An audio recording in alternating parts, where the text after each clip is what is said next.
नहमदहु व नुसल्ली अला रसूलिहिल करीम अम्मा बाद फ़अऊज़ु बिल्लाहि मिनश शैतानिर रजीम बिस्मिल्लाहिर रहमानिर रहीम रब्बिश्रह ली सदरी व यस्सिर ली अमरी वहलुल उक़दतम मिन लिसानी यफ़क़हू क़ौली। सूरत आराफ़ आहे, सिपारो 8 आहे, आयत नंबर 48 यानी 48 खां वठी 53 ताईं। तर्जुमो।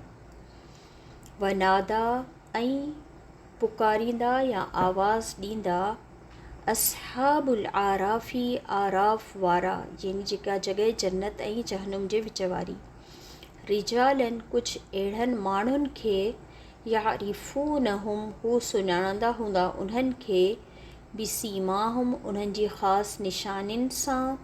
क़ालू उहे चवंदा मां न अग़ना फ़ाइदो ॾिनो अनकुम तव्हांखे जमउकुम तव्हांजे जथे या तव्हांजे लश्कर वमा कुंतुम ऐं न ई उन जिन खे कुंतुम हुआ तव्हीं जिन ते तस्तकबिरून तकबुर कंदा।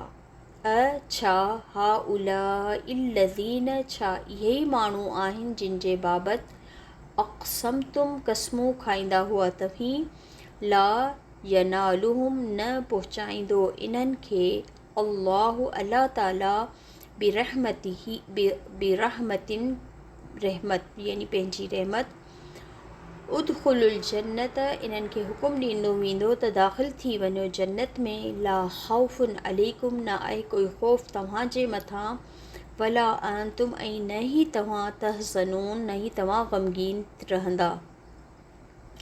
वनादा ऐं पुकारे चवंदा असहाबुन नारी बाह वारा या जहन्नुम वारा असहाबल जन्नती जन्नतिन खे अन इहो त अफ़ीदू तव्हां ॾियो या मथां विझो अलैना असांजे मिनल मां कुझु पाणीअ मां औ मिम्मा या ॾियो असांजी तरफ़ उछलायो असांजी तरफ़ उन मां जेको रज़क़कुमुल्लाहु तव्हांखे रिज़्क़ ॾिनो अल्लाह ताला।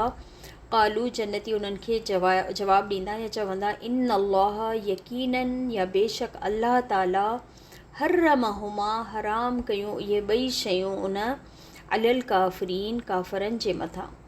अल्लज़ीन इत्तख़ज़ू उहे माण्हुनि जिन ठाहियो दीनहुम पंहिंजे दीन खे लहवम व लइबा तमाशो ऐं खेल यानी रांदि।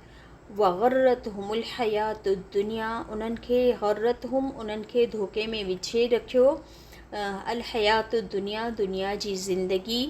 फलयौम पस अॼु जे ॾींहुं नंसाहुम असां बि विसारे छॾियो उन्हनि खे कमा जहिड़ी तरह नसो उन्हनि विसारियो हो लिक़ाअ मुलाक़ात खे योमिहिम हिन ॾींहं जी पंहिंजे ॾींहं जी हाज़ा हिन यानी लिक़ा योमिहिम हाज़ा पंहिंजे हिन ॾींहं जी मुलाक़ात खे। वमा कानू ऐं जेके हुआ उहे बि आयातिना असांजी आयात जो यजहदून इनकार कंदा।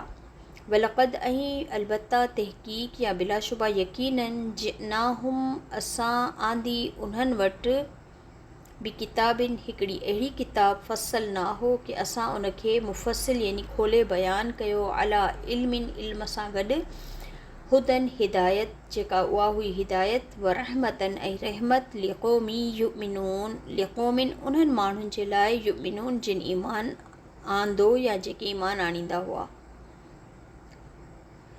हल न यंज़ुरून उहे इंतज़ारु कनि था इला पर तावील हू उन जे अंजाम जो यानी क़यामत जो। यौम जंहिं ॾींहुं यअती अची वेंदो तावील हू उन जो अंजाम। यक़ूलुल लज़ीन चवंदा उहे माण्हू जिन नसूहु विसारे छॾियो हो उनखे मिन क़ब्ल उन खां पहिरीं क़द तहक़ीक़ जाअत आया हुआ रुसुलु रब्बिना असांजे रब जा रसूल बिलहक़ हक़ सां गॾु। फ़हल त पोइ छा लना असांजे लाइ मिन शुफ़ा आहे को सिफ़ारिशी फ़यशफ़ऊ क उहो सिफ़ारिश करे लना असांजे लाइ औ या नुरद्दू असांखे वापसि मोकिलियो वञे फ़निअमल त असीं अमल कंदासीं ग़ैर इलावा अल्लज़ी उन्हनि खां कुना जेके हुआ असीं नामलू अमल कंदासीं जेके असां इन अमल कया असीं हाणे उन खां हटी अमल कंदासीं। क़द तहक़ीक़ ख़सिरू उन्हनि खसारे में विझी छॾियो अनफुसहुम पंहिंजे पाण खे वदल ऐं गुम थी विया अनहुम उन्हनि खां मां जेके कानू हुआ उहे यफ़्तरून जेके इफ़्तरा ॿधंदा या कूड़ जेको घड़ींदा हुआ। सुब्हानक अल्लाहुम्मा व बिहम्दिक अशहदु अन ला इलाहा इल्ला अंत अस्तग़फिरुक व अतूबु इलैक। अस्सलामु अलैकुम व रहमतुल्लाहि व बरकातहू।